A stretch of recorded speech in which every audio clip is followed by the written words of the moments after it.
sakit tua itu berdiri megah di tengah kota, dengan bangunan yang usang dan lorong-lorong yang berderit saat diinjak. Tempat itu dulunya adalah pusat penyembuhan yang terkenal, namun kini sebagian besar ruangannya kosong dan hanya digunakan untuk kasus-kasus darurat. Disitulah Ririn dan Deva bekerja, dua perawat yang sangat bersahabat. Mereka telah bekerja bersama selama bertahun-tahun, saling mendukung dalam suka dan duka. Malam itu, suasana di rumah sakit sangat sunyi. Hanya ada beberapa pasien di bangsal, dan sebagian besar staf sudah pulang. Ririn dan Deva tengah melakukan shift malam mereka, memeriksa kondisi pasien dan memastikan semua dalam keadaan baik. Ririn, apa kau merasa ada yang aneh malam ini? Tanya Deva, suaranya lirih namun terdengar jelas di lorong sepi. Aneh bagaimana? Balas Ririn, sambil memeriksa catatan medis salah satu pasien. Entahlah, aku merasa seperti ada yang mengawasi kita. Jawab Deva sambil melihat ke sekeliling dengan waspada. Ririn tersenyum. Mungkin kau terlalu lelah. Ayo kita selesaikan ronde ini dan kembali ke ruang istirahat. Deva mengangguk setuju, dan mereka melanjutkan pemeriksaan mereka. Namun, perasaan aneh itu tak juga hilang. Setiap langkah mereka terdengar seperti gema yang berulang di lorong panjang rumah sakit. Sesampainya di ruang istirahat, Ririn membuatkan teh untuk mereka berdua. Deva, ingat tidak waktu kita pertama kali bekerja di sini? Rasanya begitu banyak hal yang harus dipelajari. Deva tersenyum, mengingat masa-masa itu. Iya, aku ingat. Kita sering begadang demi menyelesaikan tugas-tugas kita. Tapi sekarang, semua sudah terasa lebih mudah. Betul, aku bersyukur punya sahabat sepertimu di tempat ini. Ririn setuju.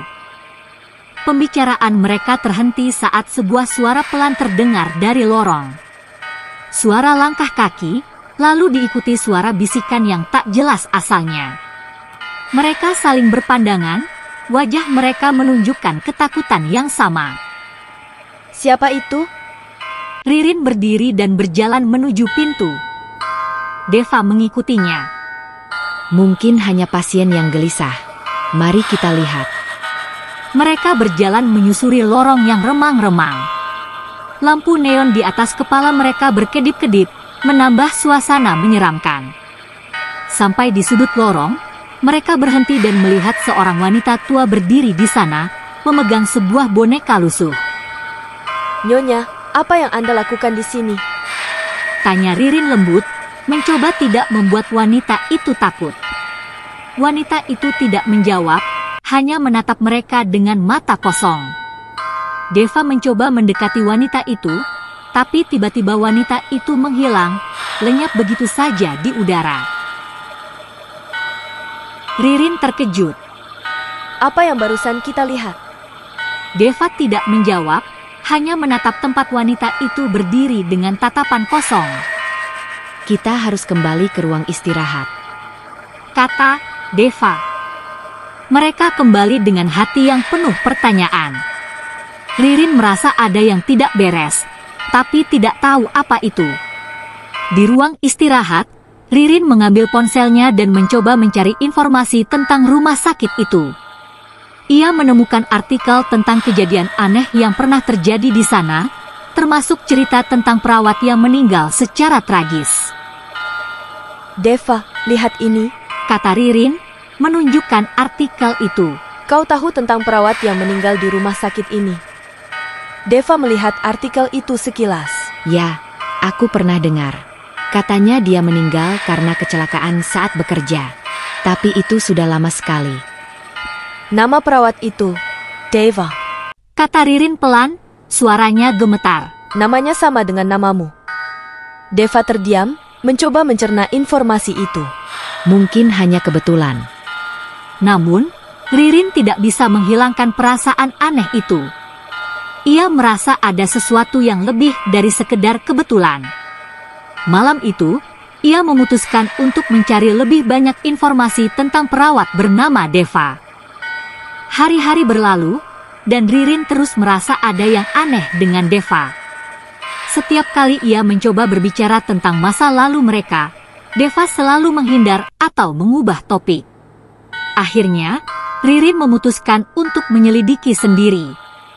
Ia mencari catatan lama rumah sakit dan menemukan dokumen tentang kecelakaan tragis yang menewaskan Deva. Tanggal kematian Deva tercatat 5 tahun yang lalu. Ririn merasa bingung dan takut. Jika Deva sudah meninggal 5 tahun lalu, siapa yang selama ini bekerja bersamanya? Malam itu, Ririn memutuskan untuk menghadapi Deva. Mereka duduk berhadapan di ruang istirahat dengan suasana yang tegang. Deva, aku perlu bicara denganmu, kata Ririn pelan. Ada apa? Tanya Deva, mencoba tersenyum tapi terlihat gugup. Aku menemukan dokumen tentang perawat yang meninggal di rumah sakit ini. Namanya Deva, dan dia meninggal 5 tahun lalu. Apa kau tahu tentang ini? Jelas Ririn. Deva terdiam, wajahnya berubah pucat. Ririn, apa maksudmu?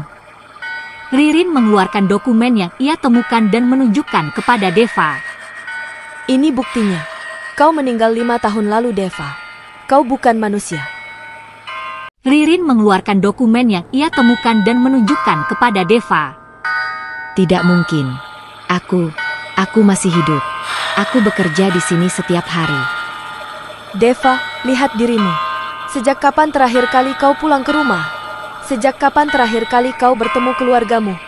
Tanya Ririn dengan suara bergetar. Deva terdiam, mencoba mengingat.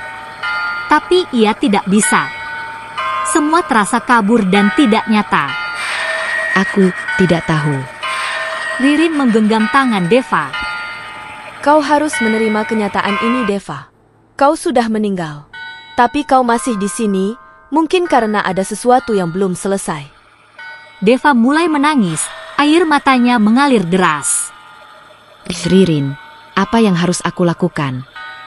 Kita harus mencari tahu apa yang membuatmu terjebak di sini, kata Ririn tegas. Mungkin ada sesuatu yang belum kau selesaikan, atau seseorang yang belum kau temui.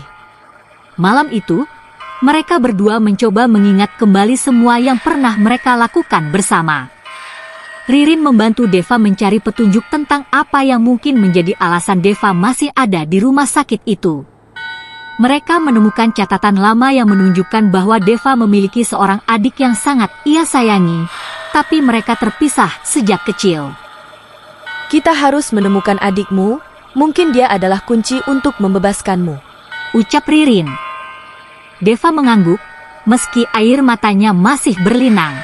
Mereka mulai mencari informasi tentang adik Deva. Setelah beberapa hari, mereka akhirnya menemukan petunjuk tentang keberadaan adiknya yang sekarang tinggal di kota lain. Ririn menghubungi adik Deva dan menjelaskan situasinya, meski sulit untuk dipercaya. Adik Deva, yang bernama Rina, akhirnya setuju untuk datang ke rumah sakit. Saat mereka bertemu, Deva merasa ada perasaan damai yang menyelimuti dirinya. Rina menangis melihat kakaknya yang sudah lama meninggal. Kak Deva, aku rindu padamu, kata Rina dengan suara terseduh-seduh. Aku juga Rina, aku selalu bersamamu, meski kau tidak bisa melihatku, jawab Deva sambil merangkul adiknya. Pertemuan itu mengakhiri semua misteri dan kegelisahan.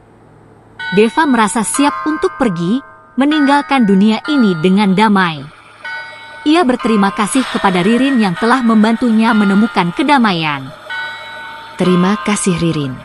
Kau sahabat terbaik yang pernah aku miliki, kata Deva sebelum menghilang dengan senyum di wajahnya. Ririn menangis bahagia, merasa lega bahwa sahabatnya akhirnya menemukan kedamaian. Malam itu, rumah sakit tua itu terasa lebih terang, seolah-olah beban yang selama ini menghantui tempat itu akhirnya lenyap.